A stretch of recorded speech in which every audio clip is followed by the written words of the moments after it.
बिस्मिल्लाहिर्रहमानिर्रहीम। हमारे चैनल में खुश आमदीद। हैदराबाद में मौजूद 1863 में तामीर किया गया तालपुर मेंशन अपनी पूरी आबोताब के साथ मेरे सामने खड़ा था।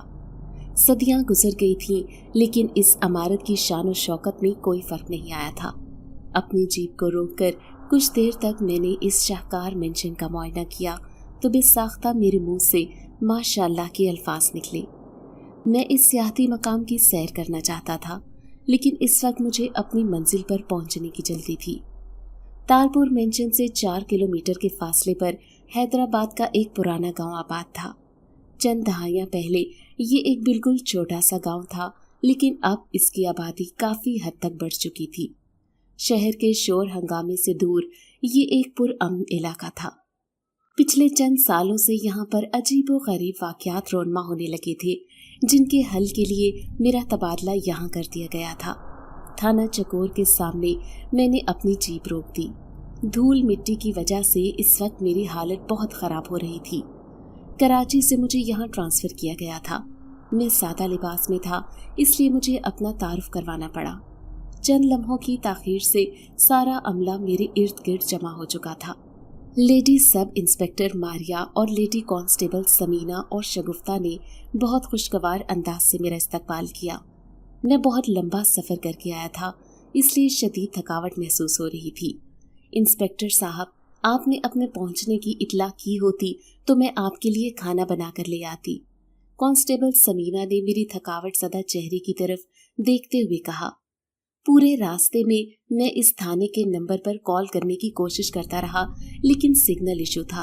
मैंने खुश दिली से जवाब दिया, आप बहादुर के साथ अपनी रिहाइशगाह पर तशरीफ ले जाएं। इस वक्त बहुत थके हुए दिखाई दे रहे हैं। मर्द कांस्टेबल अरशद ने मशवरा दिया। सर, अरशद बिल्कुल ठीक कह रहा है, आप आराम करें, कल से ऑफिस संभाल लीजिएगा। शगुफ्ता ने भी अरशद के मशवरे से इत्तफाक किया। मेरी अपनी हालत भी बहुत ख़राब हो रही थी। मैं भी नहाकर लिबास तब्दील करके आराम करना चाहता था, इसलिए उसकी बात से इत्तफाक किया, लेकिन मैं ये नहीं जानता था कि इस अजनबी ज़मीन पर आकर आराम तो मेरी ज़िंदगी से बिल्कुल ही रुखसत हो गया है। बहादुर, तुम अपना काम जल्दी से निपटा लो, फिर मुझे मेरे घर तक छोड़ आना। बहादुर की तरफ देखकर मैंने कहा, सर आप हुक्म करें, मैं अभी आपके साथ चलने के लिए तैयार हूँ। मोतबाना अंदाज से बहादुर ने जवाब दिया। इससे पहले कि मैं बहादुर के साथ रवाना हो जाता, अचानक ही बाहर से शोर की आवाज़ सुनाई देने लगी। सभी शोर की तरफ मुतवज्जो हो गए थे। किसी के रोने और चीखने की आवाज़ मेरे कानों तक पहुंच रही थी। कोई औरत शिद्दत गम से चीख रही थी। सहन में एक शख्स की लाश चारपाई पर पड़ी थी और सर से पांव तक वो लाश खून में डूबी थी। 2 मर्द और चंद औरतें ज़ारों के तार रो रहे थे। खौफ और दहशत की अलामत बने बहुत से मर्द हजरात लाश के आसपास खामोशी से खड़े थे। औरतें और मर्द रोते हुए इस खौफनाक हादसे की तफसीलात सुना रहे थे। सर, आज एक और शख्स कत्ल हो गया है। दुख की बात तो ये है कि सुबह नमाज के वक्त इस शख्स को जिंदा देखा गया था। दिन चढ़े तक जब ये शख्स अपने मखसूस कमरे से बाहर नहीं आया तो घर वालों ने कमरे में जाकर देखा तो इसकी कटी फटी लाश पड़ी थी। सब इंस्पेक्टर मारिया ने मुझे तफसील से आगाह किया। मुझे जुबान समझने में कुछ दुश्वारी पेश आ रही थी। हर इलाके की अपनी एक मखसूस जुबान होती है। कुछ अल्फाज ऐसे होते हैं जो अजनबी शख्स के लिए समझना मुश्किल होता है। ये तो बहुत हैरान कुन और अफसोसनाक बात है। क्या अब घर के अंदर भी यहाँ के लोग महफूज नहीं रहेंगे? अफसोस का इजहार करते हुए मैंने कहा, अब मामला हद से ज्यादा बढ़ता जा रहा है। इसकी तहकीकात बहुत ज़रूरी है। मामले की संगीनी को महसूस करते हुए कांस्टेबल शगुफ्ता ने मशवरा दिया, तुम सब बेफिक्र हो जाओ, मुझे अल्लाह ताला से उम्मीद है कि वो इस मसले का कोई ना कोई हल ज़रूर निकालेगा। तसल्ली देते हुए मैंने कहा और लाश के करीब जाकर मुआयना करने लगा। लाश की हालत बहुत ख़राब थी। ऐसा महसूस होता था कि किसी जंगली दरिंदे ने इसके पूरे जिस्म को उधेड़ कर रख दिया था। सबसे पहले इसे किसने देखा था? ज़ारों के तार रोती हुई एक औरत से मैंने पूछा। साहब जी, मैं सुबह का नाश्ता बना रही थी जब मेरे बच्चे के चीखने की आवाज़ सुनाई दी तो मैं जल्दी से कमरे तक पहुंची। मेरा बच्चा दरवाजे की चौखट पर खौफ से बुत बना खड़ा था। जब मैंने कमरे में देखा तो मेरी भी हालत खराब होने लगी थी। पूरा कमरा खून से भरा था। मेरे बदनसीब खावन की लाश कमरे के दरमियान में पड़ी थी। रोने के दौरान उस औरत ने रुक रुक कर बताया, क्या सुबह नाश्ते के वक्त तुम सब ने इस लाश को देखा था? और अब 11 बज रहे हैं। लाश को इतनी देर से क्यों लाया गया है? इसके बारे में पुलिस को इत्तला क्यों नहीं दी गई? हैरान होते हुए लाश के साथ खड़े एक शख्स से मैंने पूछा, साहब जी, हम कोई काम अपनी मर्जी से नहीं कर सकते। जब तक सरदार सिकंदर ने लाश को खुद नहीं देखा और हमें थाने ले जाने की इजाज़त नहीं दी, हम उनके इंतज़ार में बैठे रहे। आंखों से आंसू साफ करते हुए उस शख्स ने बताया, ये सरदार सिकंदर कौन है? अरशद सिपाही से मैंने पूछा। सर, वो इस इलाके का सरदार है और यहाँ पर कोई परिंदा भी उसकी मर्जी के बगैर पर नहीं मार सकता। अरशद ने मेरी मालूमात में इजाफा किया। सरदार सिकंदर कहाँ था? उसने इजाज़त देने में इतनी देर क्यों लगा दी थी? एक बार फिर उसी शख्स से मैंने पूछा। वो मकतूल का छोटा भाई था। आज की रात सरदार सिकंदर अपनी हवेली में नहीं थे, वो अपनी बहन के घर शहर गए थे। वाक़े की इत्तला मिलते ही वो शहर से चल पड़े थे। मकतूल के छोटे भाई ने मुझे बताया, इस इलाके की आबादी में तो इजाफा हुआ था, लेकिन यहाँ पर अभी तक तालीम व तरबियत और इलाज का कोई ख़ास इंतज़ाम नहीं था। ये सादा लोग किसी भी ताकतवर इंसान के सामने घुटने टेक देने के आदी थे। इनके आबाओ अजदाद भी इसी तरह अपनी जिंदगियां गुजार देते थे।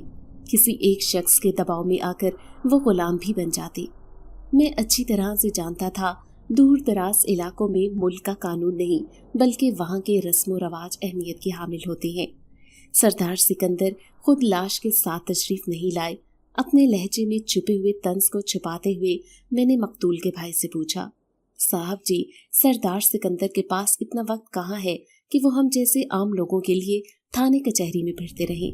मकतूल के भाई साहिद ने बेबसी से जवाब दिया, इस इलाके में कोई सरकारी अस्पताल नहीं है। लाश का पोस्टमार्टम करवाना बहुत ज़रूरी है, इसलिए मैं एक तेज़ रफ्तार गाड़ी में लाश को शहर भेजूंगा ताकि कोई पोस्टमार्टम की रिपोर्ट से मौत की वजह का पता चल सके।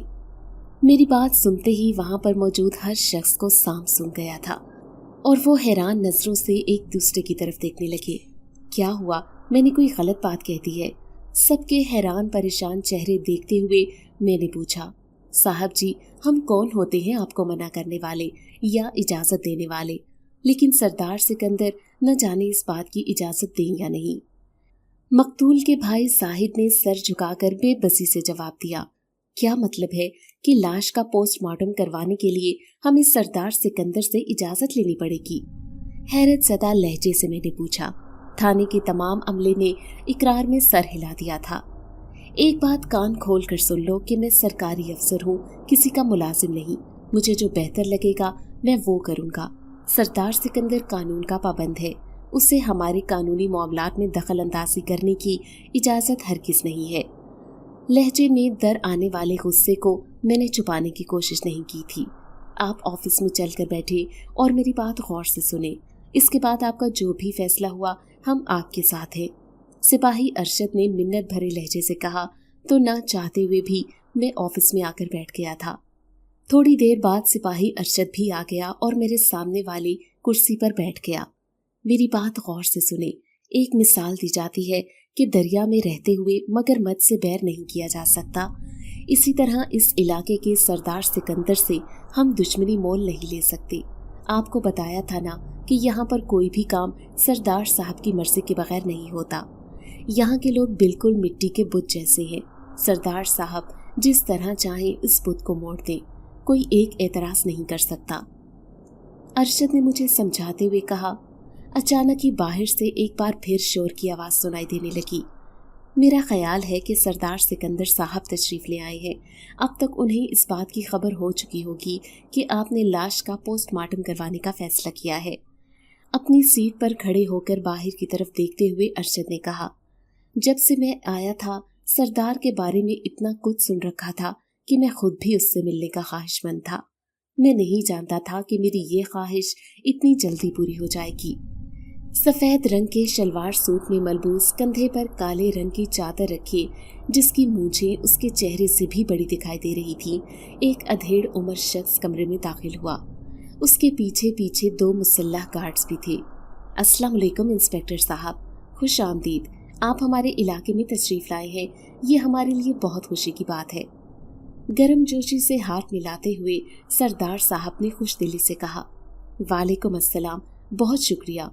چہرے پر مسکراہٹ سجاتے ہوئے میں نے جواب دیا، تشریف رکھیں۔ کرسی کی طرف اشارہ کرتے ہوئے میں نے کہا، آج آپ پہلے دن ہی ڈیوٹی پر آئے اور ایک ناخوشگوار واقعہ پیش آ گیا۔ کرسی پر بیٹھتے ہوئے سردار صاحب نے سنجیدگی سے کہا، ایک پولیس مین کی زندگی ایسے واقعات سے بھری ہوتی ہے، میری یہی ڈیوٹی ہے کہ یہاں پر جتنے بھی مسائل ہیں ان کا حل تلاش کرنے کی کوشش کروں۔ پروفیشنل انداز سے میں نے جواب دیا، ہمیں آپ جیسے ہی کسی فرش شناس افسر کی ضرورت ہے۔ ابھی مجھے خبر ملی ہے کہ آپ اس لاش کا پوسٹ مارٹم کروانا چاہتے ہیں۔ میری تعریف کرتے ہوئے سردار صاحب نے اپنے آنے کی وجہ بھی بتا دی تھی۔ آپ نے بالکل ٹھیک خبر سنی ہے، جب تک پوسٹ مارٹم نہیں ہوگا ہمیں کیا پتا چلے گا کہ قتل کیوں ہوا اور کیسے ہوا۔ ان کی بات کی تائید کرتے ہوئے میں نے جواب دیا، میرا نہیں خیال کہ یہ لاش اس قابل ہے کہ اس کا پوسٹ مارٹم کیا جا سکے۔ لاش کی حالت پہلے ہی قابل رحم ہے، شہر یہاں سے کافی دور ہے، کل سے پہلے تدفین ہونا ناممکن ہوگا، ایسے میں لاش گل سڑ جائے گی اور میرا تو خیال ہے کہ بو بھی آنے لگے گی۔ سردار صاحب نے میری بات سے اختلاف کرتے ہوئے کہا، آپ کی بات اپنی جگہ پر بالکل مناسب ہے، میرا خیال ہے کہ سردی کے موسم میں لاش اتنی جلدی خراب نہیں ہوگی اور پوسٹ مارٹم کے بعد کچھ ایسے کیمیکلز بھی لگا دیے جاتے ہیں تاکہ لاش کے گلنے سڑنے اور بو پیدا کرنے کا عمل وقتی طور پر رک جائے۔ سردار صاحب کے چہرے کی طرف سنجیدگی سے دیکھتے ہوئے میں نے کہا، اگر آپ ضروری سمجھتے ہیں تو ہم آپ کے اس فیصلے کی تائید کرتے ہیں، البتہ لاش کے ورثاء سے اجازت حاصل کرنا بھی ضروری ہے۔ سردار صاحب نے مسکراتی ہوئی نگاہوں سے میری طرف دیکھتے ہوئے کہا، جی آپ بالکل ٹھیک کہہ رہی ہیں، ورثاء کی مرضی کے بغیر تو ہم کچھ بھی نہیں کر سکتے۔ سردار کی اتنی جلدی مان جانے پر حیران ہوتے ہوئے میں نے کہا۔ سپاہی ارشد بھی حیران نظروں سے کبھی سردار صاحب کو اور کبھی میری طرف دیکھتا۔ اسے بھی شاید سردار صاحب کی اتنی جلدی مان جانے پر یقین نہیں آ رہا تھا۔ اس وقت تو میری حیرت کی انتہا ہی نہ رہی جب مقتول کے چھوٹے بھائی نے لاش کا پوسٹ مارٹم کروانے سے انکار کر دیا۔ اس کا کہنا تھا کہ لاش کو کسی جنگلی جانور نے ادھیڑ کر رکھ دیا ہے اور اب باقی کسر ڈاکٹرز پوری کر دیں گے۔ وہ اپنے مرے ہوئے بھائی کو اذیت نہیں دینا چاہتا۔ میرے لاکھ سمجھانے پر بھی وہ میری کوئی بات ماننے پر راضی نہیں ہوا تھا، تو میں نے لاش کو تھانے سے واپس لے جانے کی اجازت دے دی۔ مجھے بہت حیرت ہو رہی تھی سردار صاحب پر کہ وہ کیسے آپ کے ہمنوا ہو گئے۔ لاش لے جانے کے بعد تھانے میں اب سکون تھا جب ارشد نے اپنے خیال کا اظہار کیا۔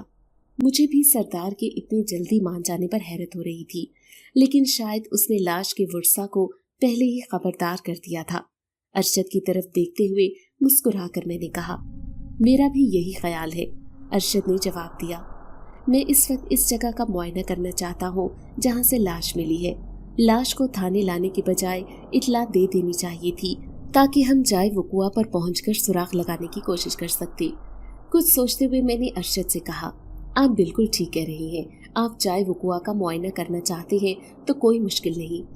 سپاہی ارشد نے جواب دیا۔ اپنے ساتھ سب انسپیکٹر ماریا اور لیڈی کانسٹیبل شگفتہ اور 2 سپاہیوں کو اپنی جیپ میں بٹھا کر جائے وقوع کی طرف میں چل پڑا۔ اس تھانے کی عمارت نسبتاً ویران علاقے میں تھی۔ تھوڑا سا ہی فاصلہ طے کرنے کے بعد بہت سے مکانات دکھائی دینے لگے۔ مقتول کے گھر کے باہر لوگوں کا ہجوم تھا۔ پولیس کو دیکھ کر سب راستہ دینے لگے۔ مجھ سے پہلے ہی ایک کانسٹیبل نے اندر جا کر صورتحال سے آگاہ کر دیا تھا۔ جس کمرے سے مقتول کی لاش ملی تھی وہ کمرہ باقی کمروں سے تھوڑا ہٹ کر تھا۔ کمرے کی حالت دیکھ کر مجھے حیرت کے ساتھ ساتھ غصہ بھی آ رہا تھا۔ کمرے کو دھو کر بالکل پہلے جیسی حالت میں کر دیا گیا تھا۔ سراغ رسانی کے لیے کوئی نشان چھوڑا ہی نہیں گیا تھا۔ ایسے سادہ لوگوں پر غصے کے ساتھ ساتھ ترس بھی آ رہا تھا۔ اپنی ناکامی پر مجھے شدید غصہ آ رہا تھا، اس لیے جلد ہی واپس آ گئے۔ اب میں مزید رکنا نہیں چاہتا تھا، اس لیے بہادر کو لے کر اپنی رہائش گاہ کی طرف چل پڑا۔ یہ ایک چھوٹا سا گھر تھا جو کہ آبادی سے تھوڑا ہٹ کر تھا۔ تھوڑے سے فاصلے پر گھروں کی ایک لمبی قطار تھی۔ اس گھر سے کچھ فاصلے پر ایک سفید رنگ کا بڑا سا بنگلہ تنہا کھڑا تھا، جس کی حالت دیکھ کر اندازہ ہو رہا تھا کہ यहाँ पर बरसों से कोई नहीं रह रहा। दरवाजे और खिड़कियां बहुत बोसीदा दिखाई दे रही थी। न जाने इस 3 मंजिला इमारत में ऐसी क्या खूबी थी कि मैं इसकी तरफ गौर से देखने लगा। मैं इस बोसीदा से बंगले की तरफ मुतवज्जो था। बहादुर गेट खोलकर जीप अंदर ले गया था। अचानक मुझे पलाई मंजिल के एक कमरे में किसी की मौजूदगी का एहसास हुआ। उस कमरे की खिड़की में किसी औरत की शबीह नजर आ रही थी। मैं उसे अपना वहम समझकर नजरअंदाज कर देता, लेकिन अचानक से ही बलाई मंजिल की टेरेस पर मुझे सफेद लिबास में मलबूस एक लड़की दिखाई दी जो मेरी तरफ देख रही थी। सर, आप अंदर आ जाएं, मैंने आपका सामान रख दिया है, गेट से बाहर निकलते हुए बहादुर ने कहा। सब सामान अपनी अपनी जगह पर सेट करके रख दो, मैं आ रहा हूँ। गर्दन पीछे की तरफ मोड़कर मैंने जवाब दिया तो बहादुर सर हिलाता हुआ चला गया था। सामने वाले घर के टेरेस पर देखा तो अब कोई खड़ा दिखाई नहीं दे रहा था। ये मेरा वहम नहीं हो सकता, बल्कि ये एक हकीकत थी, मैंने खुद से कहा और गेट से अंदर दाखिल हो गया। ये छोटा सा एक खूबसूरत घर था जिसे मेरी रिहाइशगाह के तौर पर चुना गया था। बहादुर के साथ घूमकर मैंने घर का जायजा लिया और फिर अपने बेडरूम में आ गया। साहब जी, आप आराम करें, मैं बाजार से आपके लिए कुछ खाने को लेकर आता हूँ। सब सामान अपनी जगह पर तरतीब से रखने के बाद बहादुर ने इजाजत लेते हुए कहा, मैं नहाकर फ्रेश होता हूँ, तुम खाना ले आओ। उसे इजाजत देते हुए मैंने कहा और फ्रेश होने के लिए वॉशरूम में घुस गया। जब तक मैं लिबास तब्दील करता, बहादुर खाना लेकर आ गया था। उस सामने वाले पुराने से घर में कौन रहता है? खाना खाने के दौरान सरसरी से लहजे में मैंने बहादुर से पूछा, साहब जी, इस घर में कोई भी नहीं रहता, कई बरसों से ये घर खाली पड़ा है। हमारे इलाके में तो इसके बारे में बहुत सी खौफनाक बातें मशहूर हो चुकी हैं। बहादुर ने खौफजदा अंदाज से जवाब दिया। उसका जवाब सुनकर मुझे बहुत हैरत हुई थी, क्योंकि मैंने अपनी आंखों से ही कुछ देर पहले एक लड़की को इस घर में देखा था। कैसी खौफनाक बातें? क्या इस घर में कोई भूत प्रेत रहते हैं? बहादुर की खौफजदा हालत देखकर मुस्कुराते हुए मैंने पूछा, आप बिल्कुल ठीक समझे, लोग तो इस घर के करीब से गुजरते हुए भी डरते हैं। बहादुर ने मेरी मालूमात में इजाफा किया। इसकी कोई वजह तो होगी, मुझे भी बता दो ताकि मैं भी इस घर के करीब न जाऊं। अपनी मुस्कुराहट छुपाते हुए मैंने बहादुर से कहा, इस घर में किसी बदरूह का कब्जा है जो किसी शख्स को भी करीब नहीं आने देती, बल्कि अगर कोई इस घर के अंदर घुसने की कोशिश करे तो उसे जान से भी मार देती है। इंतहाई धीमे लहजे से बहादुर ने मुझे असल बात बताई। उसे शायद डर लग रहा था कि कहीं बदरूह उसकी आवाज न सुन ले। अच्छा, ये तो बहुत हैरत अंगेज बात है, आजकल के दौर में भी बदरूहें होती हैं। संजीदा अंदाज से मैंने पूछा, जी जी, ये बिल्कुल सच है, इस घर में किसी लड़की की बदरूह हर वक्त मंडलाती रहती है, कुछ लोग तो इसे देख भी चुके हैं। बहादुर की बात पर मैं चौंक गया। मैंने उसकी तरफ देखा। सरदार सिकंदर ने चंद साल पहले एक आमिल की मदद से इस बदरूह को काबू करने की कोशिश की थी, मगर अफसोस कि वो आमिल न सिर्फ नाकाम रहा बल्कि उसे अपनी जान से भी हाथ धोने पड़े। अफसोस भरे लहजे से बहादुर ने बताया, क्या इस घर में रहने वाली बदरूह इतनी ताकतवर थी कि वो आमिल के काबू में नहीं आई बल्कि उसे जान से मार दिया? हैरान होते हुए मैंने बहादुर से पूछा। मुझे इस सारे वाक़ये में बहुत दिलचस्पी महसूस हो रही थी। जी जी साहब जी, ऐसा ही है, ये बदरूह बहुत ताकतवर है।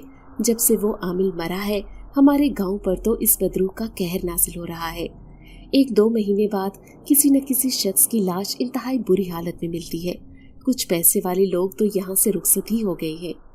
अफसोस से सर हिलाते हुए बहादुर ने कहा, अल्लाह ताला सब बेहतर करने वाला है, दुनिया की कोई चीज़ उसके इख्तियार से बाहर नहीं है। इंशाल्लाह वो हमें और इस इलाके को हर तरह की आफत से महफूज रखेगा। खाना खत्म करते हुए बहादुर को तसल्ली देने के अंदाज से मैंने कहा। बहादुर खाने के बर्तन उठा रहा था जब मैंने उसे चाय लाने का कहा। बहादुर की ड्यूटी मेरे साथ थी और उसने रात को भी इसी घर में रहना था।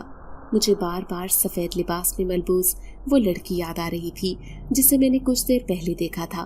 क्या वो बदरूह थी? मैंने खुद से सवाल किया। मेरा जहन इस बात को मानने के लिए तैयार नहीं था कि मुझे दिखाई देने वाली लड़की इंसान नहीं बल्कि कोई बदरूह हो सकती है। अपने बेडरूम में आते ही खिड़की का पर्दा हटाकर मैंने बाहर के हालात का जायजा लेना शुरू कर दिया तो मेरी हैरत की इंतहा न रही। जब वो सफेद रंग का कदीम बंगला मेरी खिड़की के सामने था। इस खंडर नुमा इमारत को देखकर अजीब सी वहशत होती थी। इसकी खामोशी और पुरस्कारियत को महसूस करके एक खौफ की लहर मेरे पूरे बदन में सरायत कर गई थी। जल्द ही मैंने अपने खौफ पर काबू पा लिया था। एक लंबा सफर करके मैं यहाँ तक आया था। थकावट की वजह से जल्द ही मुझे नींद आ गई और आधी रात का वक्त था जब शोर की आवाज से मेरी आंख खुल गई। जल्दी से उठकर बैठ गया, जानने की कोशिश कर रहा था कि शोर की आवाज कहाँ से सुनाई दी थी। एक बार फिर घंटी बजने की जोरदार आवाज सुनाई दी। दीवार गिर घड़ी पर वक्त देखा तो रात के 2 बज रही थी। इस वक्त कौन आ सकता है? हैरान होते हुए मैंने सोचा और जूते पहनकर कमरे से बाहर निकल आया। मेरा रुख गेट की जानिब था। एक बार फिर किसी ने बहुत उजलत से जोरदार घंटी बजाई थी। जो कोई भी था बहुत जल्दी में लग रहा था। आ रहा हूँ भाई, क्या जल्दी है? ऊंची आवाज से मैंने कहा। इससे पहले कि मैं दरवाजे तक पहुंचता, बहादुर की आवाज सुनाई दी। सर, ये आप क्या कर रहे हैं? बहादुर की गैर मुतवक्को आवाज पर मैंने जल्दी से पीछे मुड़कर देखा। न जाने दरवाजे पर कौन शख्स है, बहुत जल्दी में है, बार बार बेल बजा रहा है। मैंने जल्दी से जवाब दिया और आगे बढ़ गया। रुक जाएं सर, प्लीज रुक जाएं, दरवाजा मत खोलिएगा वरना बहुत बड़ा नुकसान हो जाएगा, जिसका अजाला करना भी मुमकिन नहीं होगा। मिन्नत भरे लहजे से बहादुर ने मुझे रोकते हुए कहा। क्या हो गया है बहादुर? हो सकता है कोई शख्स मुसीबत में हो और वो हमसे मदद लेना चाहता हो। बहादुर के मना करने पर हैरान होते हुए मैंने कहा, आप मेरी बात समझने की कोशिश करें। पूरे इलाके में खौफो हरास फैला है। कोई शख्स भी रात को बड़ी से बड़ी मजबूरी की बिना पर भी घर से बाहर नहीं निकलता। इस बंगले के आसपास तो कोई दिन को भी नहीं आता, रात को तो आने का सवाल ही पैदा नहीं होता। बहादुर ने मुझे समझाते हुए कहा। कुछ कुछ मुझे इस बात की समझ आ रही थी। मेरा ख्याल है कि एक बार खोलकर देख लेना चाहिए, ऐसा ना हो कि कोई मुसीबत में मुब्तला हो और हम उसकी मदद ना कर सके। बहादुर की बात समझते हुए सर हिलाकर मैंने धीमे लहजे से कहा, मैं आपसे रिक्वेस्ट करता हूँ कि कभी ऐसी गलती मत कीजिएगा। इस इलाके में जहाँ हमें बहुत से जुराइम का सामना है, वहाँ पर एक बहुत बड़ा मसला गैर मरई मखलूक का भी है। बहादुर ने मेरे करीब आते हुए कहा और मेरा हाथ पकड़कर मुझे कमरे की तरफ वापस लेकर जाने लगा। अच्छा बाबा, अगर तुम कह रहे हो तो दरवाजा नहीं खोलता, मेरा हाथ तो छोड़ दो। उसके साथ कदम बढ़ाते हुए मैंने हंसते हुए कहा, यहाँ पर आए रोज ऐसे वाकयात होते रहते हैं। इन वाकयात पर और ऐसी आवाजों पर कान धरने की हरगिज़ जरूरत नहीं है। मैं तो रब का शुक्र अदा कर रहा हूँ कि मेरी आंख खुल गई थी, वरना तो न जाने अब तक क्या हो चुका होता। कमरे के दरवाजे तक आकर बहादुर ने खौफजदा लहजे से कहा, अब आप सो जाएं, दरवाजे या खिड़की को खोलने की जरूरत हरगिज़ नहीं है, एहतियात करना बहुत जरूरी है। बहादुर ने एक बार फिर मुझे समझाते हुए कहा, अब तुम भी जाकर आराम करो। इसकी फिक्रमंदाना अंदाज पर मैंने मुस्कुराते हुए कहा। कमरे में आकर मैं इसी मामले पर गौर करने लगा। अचानक से एक ऐसी बात मेरे जहन में आई जिसने मुझे हैरान कर दिया और बहादुर की बातों में मुझे सच्चाई दिखाई देने लगी। जब से मैं दरवाज़ा खोलने के लिए बाहर गया था और बहादुर ने मुझे मना किया था, तब से दोबारा घंटी की आवाज़ नहीं सुनाई दी थी। एक लंबी सांस लेकर मैं दोबारा बेड पर लेट गया था। मेरी एक आदत थी कि एक बार आंख खुल जाए तो दोबारा नींद आना थोड़ा मुश्किल होता है, लेकिन मैं फिर भी सोने की कोशिश करने लगा जब अचानक ही मुझे खिड़की के बाहर से किसी के पुकारने की आवाज़ सुनाई दी। आमिर, आमिर, क्या कर रहे हो? एक नुस्वानी आवाज़ सुनते ही मैं जल्दी से उठकर बैठ गया। बहादुर, कहाँ हो तुम? दरवाज़ा खोलो। चंद लम्हों के बाद दोबारा वही आवाज़ सुनाई दी, लेकिन इस बार वो मुझे नहीं, बहादुर को बुला रही थी। इस आवाज़ में कुछ ऐसी पुरस्कारियत थी कि खौफ के मारे मेरे माथे पर पसीने के कतरे नमूदार होने लगे थे। ऐसी सूरत हाल से नबर्द आजमा होने का मुझे कोई तरीका नहीं था। कुछ और तो मुझे समझ नहीं आया, लेकिन मैंने कमरे की सब लाइट्स ऑन कर दी। कमरा रोशन हुआ तो मेरे खौफ में भी कमी हो गई। मैंने बचपन से ही सुन रखा था कि भूत प्रेत और चुड़ैलें वगैरह रोशनी से डरते हैं और अंधेरे में ही वार करना पसंद करते हैं, इसलिए मैंने तमाम लाइट्स ऑन कर दी थी। मेरा ये तजुर्बा कामयाब साबित हुआ और उसके बाद कोई आवाज़ सुनाई नहीं दी। इतनी तेज रोशनी में सोना मेरे लिए मुमकिन नहीं था। मैं फिर भी सोने की कोशिश करता रहा, जिसमें नाकाम रहा। फजर की अजान की आवाज़ सुनाई दी तो मैं नमाज अदा करने के लिए उठ गया। रात नींद पूरी ना हुई थी, इसलिए तबीयत बहुत बोझल हो रही थी। लेकिन आज मेरा दफ्तर में पहला दिन था, इसलिए हाजिर होना बहुत ज़रूरी था। नाश्ते के बाद तैयार होकर मैं दफ्तर आ गया, जबकि बहादुर घर की सफाई में मसरूफ हो गया था। इस इलाके का सबसे बड़ा मसला यहाँ लोगों का पुरस्कार तरीके से कत्ल हो जाना था, जिसके बारे में पिछले 2-3 सालों से कोई सुराग नहीं मिल सका था। ज़रूरी काम निपटाने के बाद पिछले 1 साल में कत्ल हो जाने वाले तमाम अफराद की फाइल्स मैंने अपने टेबल पर मंगवा ली थी और बगौर मुताला करने लगा। पिछले साल जनवरी के महीने में एक नौजवान कत्ल हुआ था और उसकी लाश सफ़ेद बंगले से चंद कदम दूर पड़ी हुई मिली थी। वो नौजवान न सिर्फ सरदार सिकंदर के बेटे सरदार तैयब का दोस्त था, बल्कि सरदार सिकंदर का ख़ास आदमी भी था। लाश की हालत बहुत बुरी थी, इसलिए जल्द ही दफना दिया गया। दूसरी फाइल अप्रैल में कत्ल होने वाले इम्तियाज़ अहमद की थी।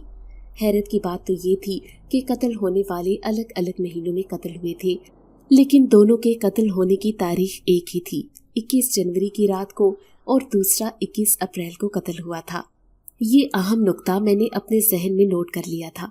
तीसरी और चौथी फाइल का मुताला करने के बाद मैं इस नतीजे पर पहुंचा कि इन सब का कातिल एक ही शख्स है, लेकिन वो कौन है और उसका क्या मकसद है, ये अभी तक समझ नहीं आया था। एक और हैरानकुन बात ये थी कि किसी भी लाश की पोस्टमार्टम नहीं करवाई गई थी। ये बात मेरे लिए बहुत हैरत अंगेज थी कि मुझसे पहले जो भी इंस्पेक्टर यहाँ पर तैनात था, उसने किसी भी लाश का पोस्टमार्टम क्यों नहीं करवाया था। मैंने अपनी इस हैरत का इजहार सिपाही अरशद के सामने किया तो उसने खामोशी से सर झुका लिया। सर, आपको कल भी यही कहा गया था कि यहाँ पर सरदार सिकंदर की मर्जी के बगैर कुछ भी नहीं किया जा सकता, और किसी भी लाश का पोस्टमार्टम ना करवाने की एक बड़ी वजह यहाँ पर अस्पताल का ना होना है, सिपाही अरशद ने बेबसी से कहा। अरशद, सरकारी मामलात में कोई भी शख्स इतना बेबस नहीं होता। इस सिलसिले में हुकूमत से मदद ली जा सकती थी, बल्कि मदद लेने से भी ज्यादा बेहतर यही था कि कम से कम किसी एक लाश को ही पोस्टमार्टम के लिए भेज दिया जाता। अरशद की बात पर इत्तेफाक ना करते हुए मैंने कहा। उसने खामोशी से गर्दन झुका ली और सारा दिन ऑफिस में बहुत मसरूफ गुजरा। मैं इन मामलात पर गौर करता रहा। अभी तक मुझे ऐसा कोई सिरा हाथ नहीं लगा था जिससे मैं कातिल की तलाश कर सकता। शाम को घर पहुंचा तो बहुत थकावट महसूस कर रहा था। बहादुर जल्दी से मेरे लिए चाय बना कर ले आया। मैं यूनिफॉर्म बदल कर आता हूँ, यहाँ की धूल मिट्टी ने हुलिया बिगाड़ कर रख दिया था। बहादुर के हाथ में चाय की ट्रे देकर मैंने कहा और जल्दी से फ्रेश होने के लिए चला गया। कपड़े बदल कर आया तो चाय का कप मेज पर पड़ा था, जबकि बहादुर जा चुका था। इस वक्त मुझे चाय की शदीद तलब हो रही थी। दिल ही दिल में बहादुर का शुक्रिया अदा किया और टीवी ऑन करके सोफे पर बैठ गया। चाय का एक घूंट लिया तो सरूर आ गया। बहादुर ने बहुत मजे की चाय बनाई थी। टीवी चैनल स्क्रॉल करते हुए एक न्यूज़ चैनल पर मैं रुक गया। टीवी रिमोट एक साइड पे रखते हुए चाय का कप उठाकर घूंट लिया तो जल्दी से उगल दिया। हैरान नजरों से कप की तरफ देखने लगा, जिसमें चाय के बजाय इस वक्त काले रंग का अजीब सा मशरूब नजर आ रहा था। इसकी कड़वाहट अभी तक जुबान पर महसूस हो रही थी। मुझे अपनी आंखों पर यकीन नहीं आ रहा था। चंद लम्हे पहले तो इस कप में मजेदार चाय पड़ी थी, फिर ये अजीब सा काले से रंग का कहवा एकदम से कहां से आ गया। बहादुर, हैरान नजरों से कप की तरफ देखते हुए मैंने बहादुर को आवाज दी तो वो दौड़ता हुआ आया। ये क्या बनाया है? मैं अच्छी तरह से जानता था कि बहादुर ने मुझे चाय ही दी थी, इसमें इसका कोई कसूर नहीं है, लेकिन फिर भी मैंने उससे गुस्से से पूछा, ये क्या है? मैं तो चाय रख कर गया था। मेरी तरह हैरान होने की बारी अब उसकी थी। वो कभी मेरी तरफ और कभी कप की तरफ बेयकीन निगाहों से देखता। उसे भी अपनी आंखों पर यकीन नहीं आ रहा था। मैं माजरत ख्वाह हूँ, मैं नहीं जानता कि ये सब क्या हो रहा है, लेकिन आप गुस्सा ना करें, मैं आपके लिए दूसरा कप चाय का बना कर ले आता हूँ। मेरे हाथ से चाय का कप लेते हुए बहादुर ने फिक्रमंदी से कहा। वो दरवाजे से बाहर निकला तो एक निस्वानी कहकहे की आवाज सुनाई दी।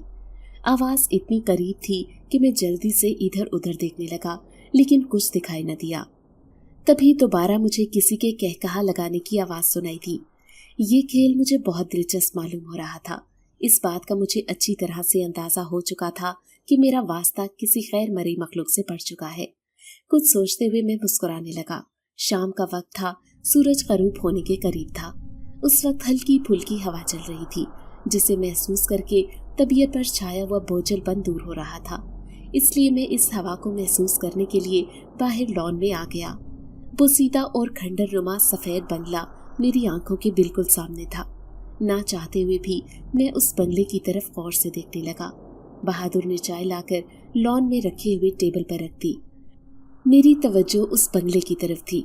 सर, आप जल्दी से चाय पी ले, इससे पहले कि मजीद कोई हैरत अंगेज वाकया रोनुमा हो जाए।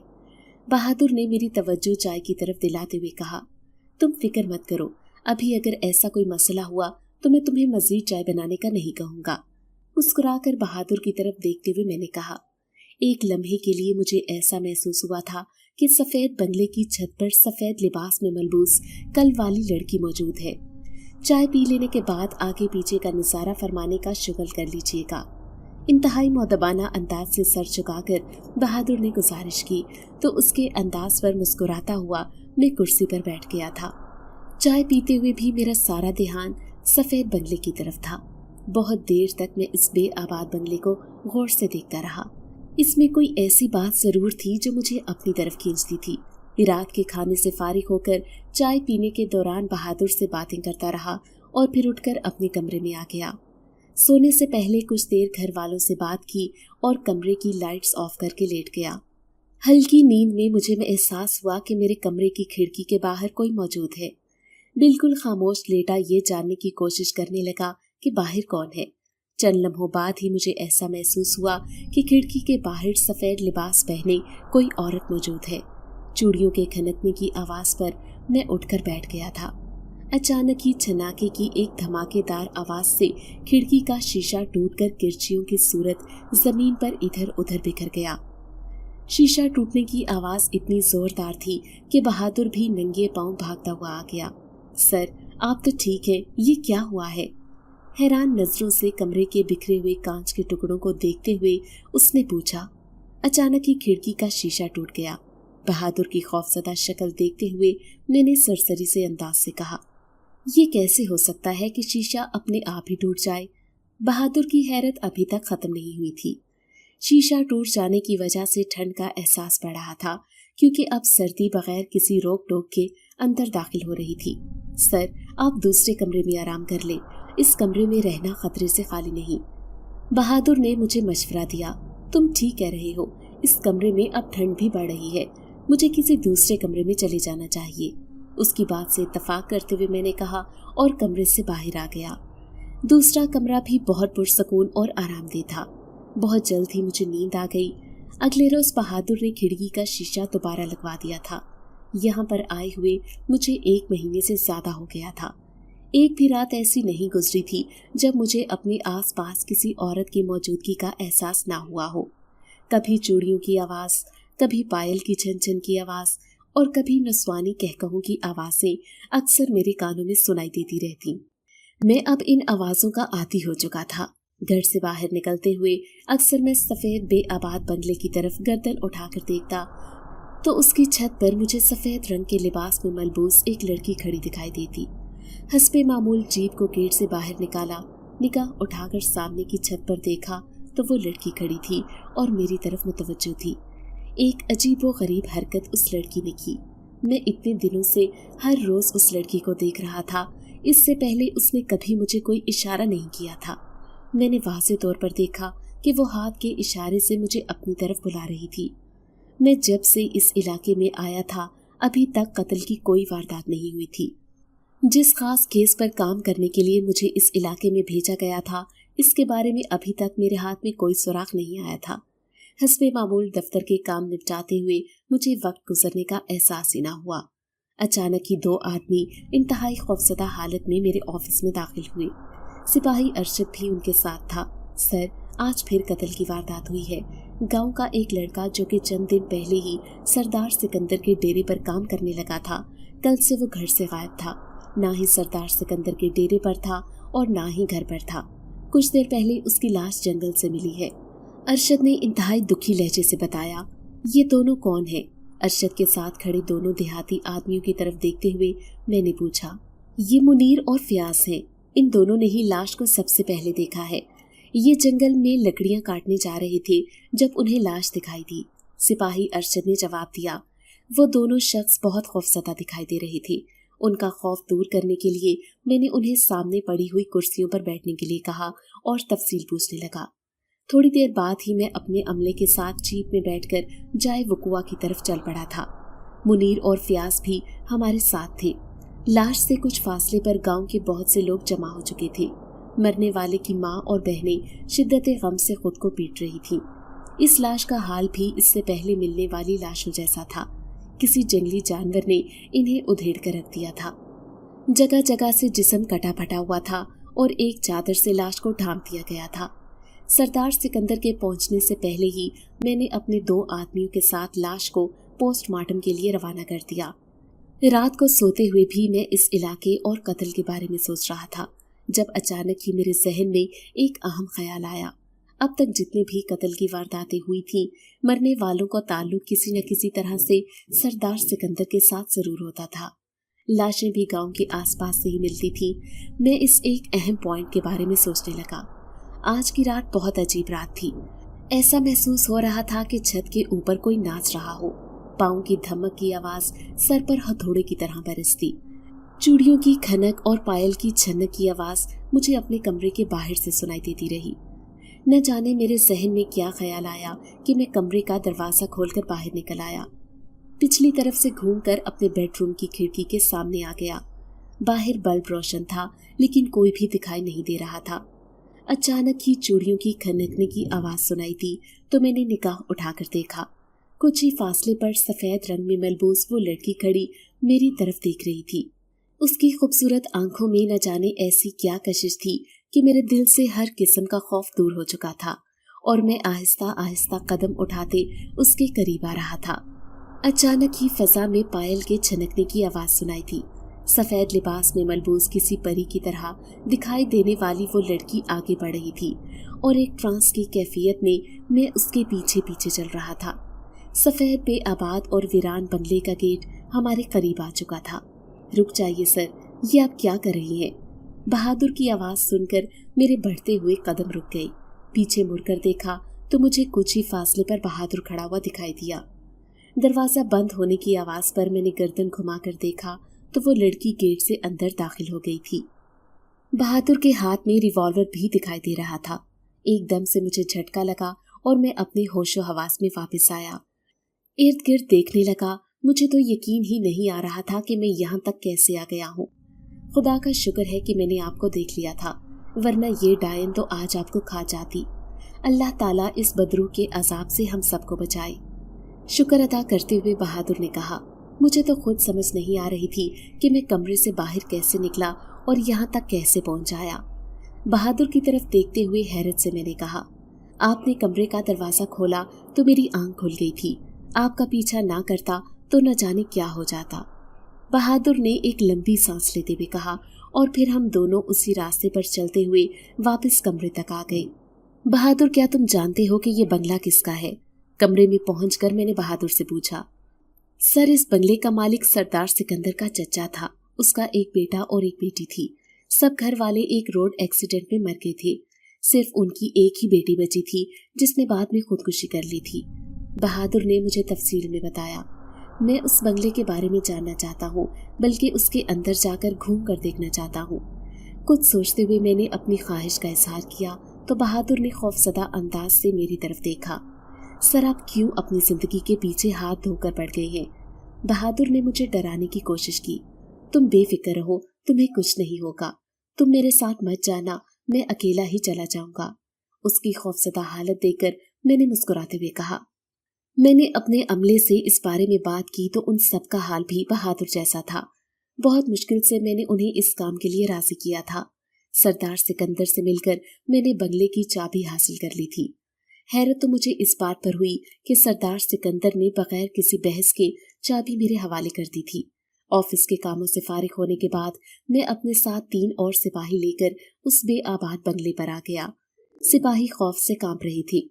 گیٹ سے اندر داخل ہوئے تو ہر طرف سوکھی ہوئی ٹہنیاں اور پتے بکھرے تھے۔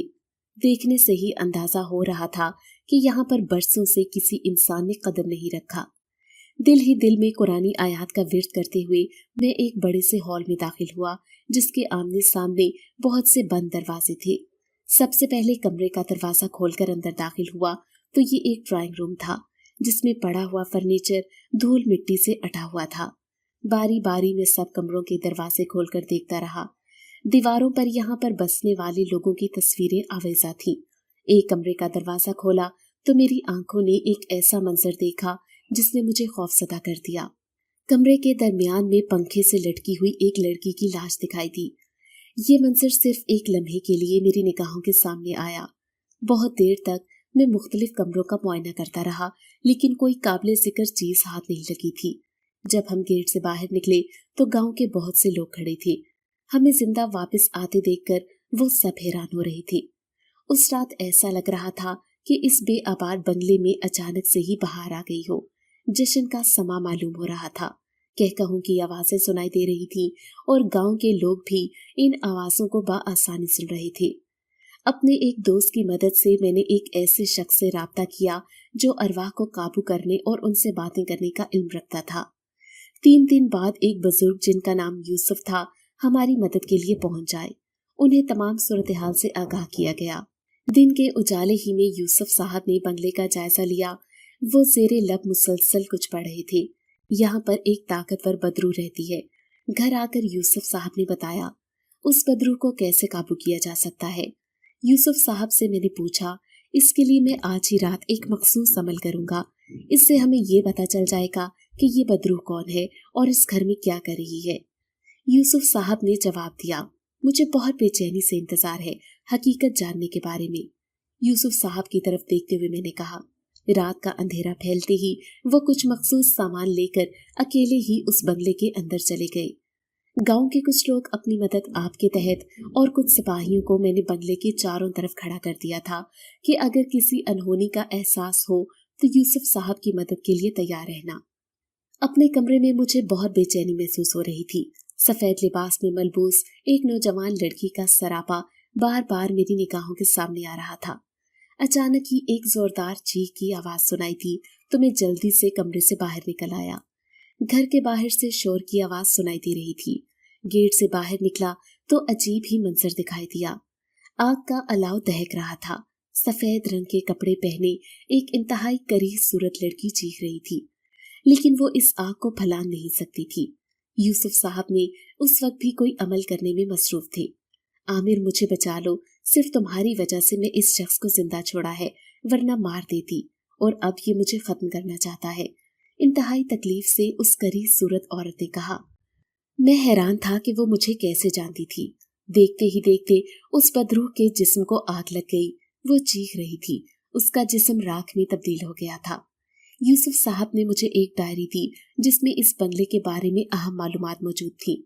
डायरी के मुताले से मालूम हुआ कि सरदार सिकंदर का बाप इस इलाके का बेताज बादशाह था, जबकि उसका भाई सरदार महरोज एक शरीफ आदमी था। सरदार सिकंदर का बाप अपने बिगड़े हुए बेटे सिकंदर की शादी महरोज की बेटी के साथ करना चाहता था, लेकिन सरदार महरोज अपनी बेटी किसी बिगड़े हुए इंसान को नहीं देना चाहते थे। सिर्फ यही नहीं, बल्कि सरदार सिकंदर का बाप अपनी बेटी भी महरोज के बेटे को देना चाहते थे ताकि सारी जमीन पर इसी का कब्जा रहे। अपने छोटे भाई के इनकार ने उसे मुश्तइल कर दिया था। सरदार महरोज ने अपनी बेटी की शादी खानदान से बाहर करने का फैसला किया तो सरदार सिकंदर ने अपने छोटे भाई के पूरे खानदान को एक रोड एक्सीडेंट में मरवा दिया। लेकिन खुशकिस्मती से महरोज की बेटी इस हादसे में बच गई थी, जिसे बाद में कत्ल करके लाश पंखे के साथ लटका दी गई थी। लोग इस कत्ल को खुदकुशी ही समझते थे और इस भयानक कत्ल के बाद महरोज की बेटी की बदरूह ने इस बंगले पर कब्जा कर लिया। वो अपने खानदान के दुश्मनों से बदला लेना चाहती थी। सरदार सिकंदर के बाप को उसने कुएं में धक्का दे दिया था। सरदार सिकंदर ने अपने बच्चों को पाकिस्तान से बाहर भेज दिया था। वो अपने बच्चों की जिंदगी को किसी खतरे में नहीं डालना चाहता था। एक आमिल के जरिए उसने इस लड़की की भटकती हुई रूह को काबू करवाने की कोशिश की थी, लेकिन नाकाम रहा।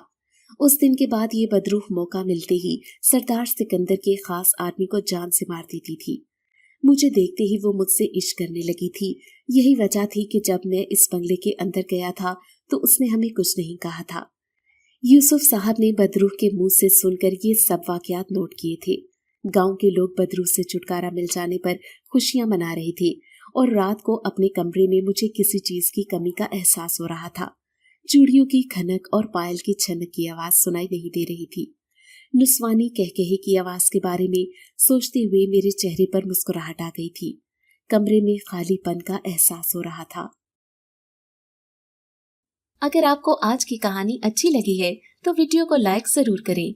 अगर आपको दहशतनाक, दिल को जकड़ देने वाली कहानियां पसंद हैं, तो ऐसी एक कहानी रोजाना सुनने के लिए हमारे चैनल को सब्सक्राइब करें। इजाजत चाहते हैं। अल्लाह हाफिज।